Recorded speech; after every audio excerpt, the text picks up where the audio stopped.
First of all, I would like to rely on the case of Satinder Jain versus ED. The judgment was passed by this Honorable Court. Para 8-9 at page 170-171.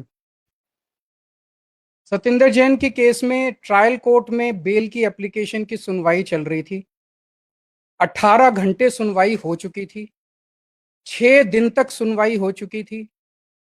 उसके पहले काफी दिनों से सुनवाई चल रही थी, तब तक ईडी को कोई एप्रीहेंशन नहीं हुई। आखिरी सुनवाई होने वाली थी, आखिरी तारीख थी। Suddenly ED has an apprehension. They go to the district जज. District judge allows the transfer.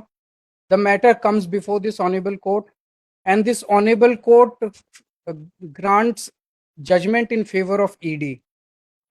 उस केस में और मेरे केस में बहुत ज्यादा सिमिलैरिटीज हैं।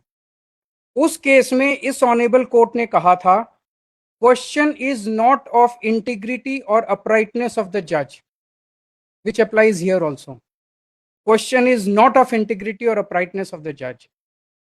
The question is an apprehension in the mind of a party. In that case, it was ED. In this case, it is me. The question is an apprehension in the mind of the party. In that case also, this court relied upon Ranjit Thakur versus Union of India, which says judge is not to look at his own mind and ask himself, however honestly am I biased, but to look at the mind of the party before him. उस judgment पे rely करके ED को transfer application allow कर दी गई. All that I am demanding my lord is same parity as ED, especially when my apprehensions are on much stronger ground than the apprehensions expressed by ED in their application. I've gone through that. So the law is simple, ma'am.